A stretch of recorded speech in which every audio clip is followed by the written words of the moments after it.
Sí, como no, de nuevo aquí. Mire, el tema de hoy, que está muy actualizado, tiene que ver con la primavera árabe, que también en la prensa occidental la llamó la Revolución Democrática de Arabia. Y esta tuvo su detonante el 17 de diciembre del 2010. Un joven vendedor de vegetales y de fruta en Túnez, Mohamed Bouazizi.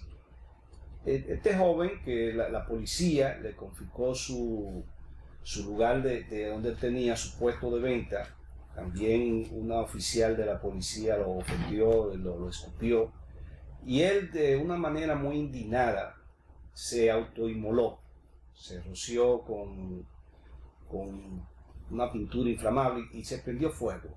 Hizo un grito, dijo, ¿y ahora de qué yo voy a vivir? Esta autoinmolación de Mohamed Bouazizi indignó a la población de Túnez, sobre todo a los jóvenes que empezaron a manifestarse. Él duró 18 días vivo, murió entonces el 4 de enero del 2011. Y el presidente de Túnez, Ben Ali, se vio forzado a renunciar por la presión, por las manifestaciones populares que se estaban dando en Túnez.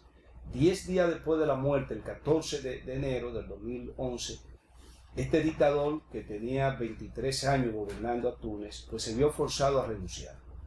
Luego, esas manifestaciones que empezaron en Túnez se fue contagiando y creó un efecto dominó. Llegó a Egipto, donde también los jóvenes se manifestaron. Por eso en Egipto le llamaron la revolución de los jóvenes. Eran jóvenes que la mayoría de menos de 30 años de edad, y que tenían una educación muy superior a las generaciones anteriores a la de ellos. Le voy a dar un dato interesante. Sí. Yo sé que lo estoy interrumpiendo su comentario. Pero mire, en Egipto hubo un ex empleado de Google que estuvo involucrado en una página web, era una página de Facebook, que incluso salió en la portada de Times. Cambridge. Cambridge. No era Cambridge. Otra.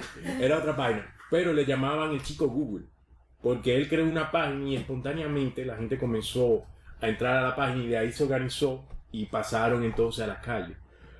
Ojo aquí, yo no estoy diciendo que la primavera árabe, el rol principal fueron las redes sociales, sino que fueron una herramienta fundamental. Pero lo interesante aquí, y esto es lo que yo digo aquí en el país, por ejemplo, Twitter influye mucho en República Dominicana, aunque lo usemos muy poco. ¿Por qué? Porque las personas que usan Twitter regularmente también están en la televisión, están en la radio, y llevan el mensaje desde Twitter a la radio, a la televisión, y ahí se masifica, que fue lo que pasó con la primavera árabe. Claro. Ese es el primer... Y además, algo muy importante, además de las redes sociales, internet, es que esta generación de esos jóvenes tenía una educación muy superior a la que habían tenido las generaciones anteriores a ellos. Eran universitarios la mayoría de ellos, y entonces empezaron a protestar. Entonces en Egipto, el presidente Hosni Mubarak, que tenía 30 años en el Estado, también se vio forzado a renunciar. Este efecto dominó llegó también a Yemen, a Argelia, pero en Libia y en Siria, aquí cuando llegó hubo entonces guerra civil. En Libia, por ejemplo, llegó en marzo, también en Siria llegó en marzo, pero el dictador de Siria, Muammar al-Gaddafi, que tenía 42 años gobernando y que fue muy famoso en los años 80, quizá los milenios no se recordarán de él. Pero claro que sí, hay una película inspirada en él, se llama El Dictador. Exactamente. Una comedia, pero yo le recomiendo a la gente que la vea. Una figura, Mohamed Gaddafi. Entonces Mohamed Gaddafi se resistió y empezó a bombardear a los rebeldes, a los jóvenes que estaban protestando. ¿Y qué hizo entonces la población? Se dividió. Una parte también del ejército y la población se armaron y se alzaron, y ahí inició la guerra.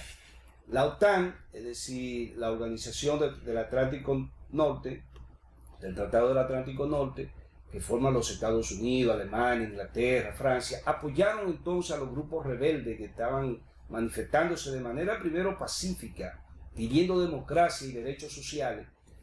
La OTAN lo apoyó y bombardeó a Libia, al ejército de Muammar Gaddafi, y el 20 de octubre encontraron a Mohamed Gaddafi ya que estaba en su ira, lo apresaron y lo ejecutaron. Ahí terminó la guerra civil en Libia, 6 meses duró.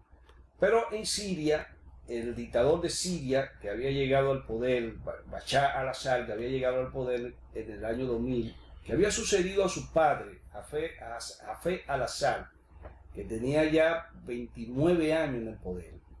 Hafez al-Assad había llegado al poder en el año 1971 tras un golpe de Estado, pero murió en el año 2000 y su hijo Bashar al-Assad, el actual dictador de Siria. Dictador. Exactamente. ¿Usted lo considera un dictador? Sí, son unos dictadores. Pero represivos. Yo quiero que usted me explique algo. ¿Por qué aquí en República Dominicana tienen tantos seguidores? Bueno, yo pienso que también tiene que haber mucho con el fanatismo. Porque, por ejemplo, Hafez, el papá de Bashar al-Assad, era pro-soviético. Incluso había estudiado en la Unión Soviética, fundó el Partido Socialista de Siria.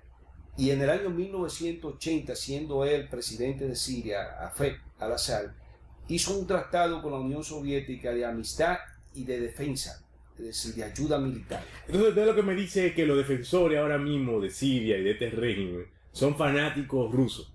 Exactamente, son fanáticos. Fanáticos. Eso tiene una connotación muy fuerte. Usted le está diciendo fanático. Yo creo que hay una contradicción. Porque yo le diría a usted que usted es un vendido americano. No, ahí yo voy en mi comentario. Por ejemplo, las manifestaciones que se dieron en Siria era pacífica, era la población, los jóvenes que querían democracia, querían derechos sociales. Se manifestaron, pero luego a ver la presión que tenía el gobierno de Bashar, porque lo bombardeó, se armaron. Y un grupo también del ejército lo apoyó y formaron el Ejército Libre de Siria. Pero en Siria se complicó más el asunto, que tiene que ver también con el apoyo que le dio Rusia y también que le dio Irán. Porque Hafez al-Assad apoyó a Irán cuando Irán peleó en los años 80 contra Irak. Entonces quedan esos acuerdos. Tanto Irán como Rusia apoyan a Bashar al-Assad, al presidente, al dictador de Siria. Se complicó porque también llegaron muchísimos grupos islamistas, entre ellos el Estado Islámico, que todos conocemos, el grupo yihadista. Pero ¿por qué? Yo sé que usted no tiene un video, pero antes que usted muestre el video, ¿por qué Rusia apoya? Dígamelo en palabras sencillas. ¿Por qué Rusia y Putin apoyan al Assad? Bueno, ahí por lo que estaba diciendo anteriormente, el papá de Bashar al-Assad, Hafez al-Assad, era prácticamente pro-soviético y había hecho en el año 1980 un acuerdo con la Unión Soviética, un acuerdo de amistad y de protección militar. Entonces Siria se convirtió en el principal aliado de la Unión Soviética en esa zona de Arabia. Y eso es lo que está Putin, protegiendo a su principal aliado. Pero Trump le dijo muy fuerte. Trump le dijo que dime con quién anda y te diré quién eres, básicamente. Exactamente. Vamos a ver este video brevemente, ¿no? que explica un poco la situación de la primavera árabe. Hace 3 años, en Túnez, caía Ben Ali, un gobernante que estuvo durante décadas en el poder en Túnez. Y como un reguero de pólvora, se extendieron las revoluciones en el mundo árabe. Nadie se esperaba la caída de Ben Ali en enero de 2011.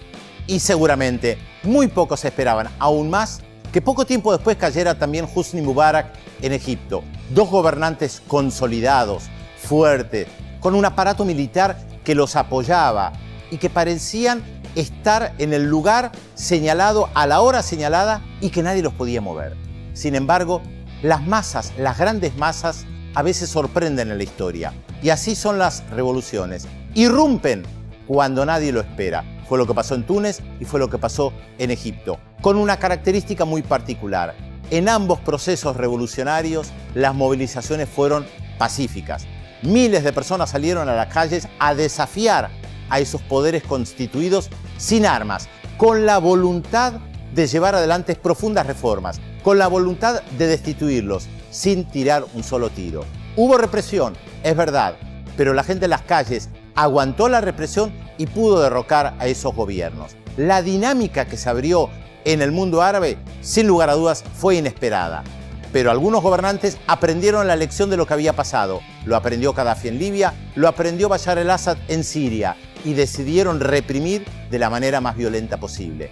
Esto motivó que muchos se levantaran en armas en contra de esos gobiernos. Y esas revoluciones, que habían comenzado en un proceso pacífico que además era muy bien visto no solamente por las poblaciones locales, sino por toda la región, se convirtieron en un galimatías, en muchos grupos armados que se levantaron en armas en contra de sus gobernantes, pero que además comenzaron a pelear entre sí.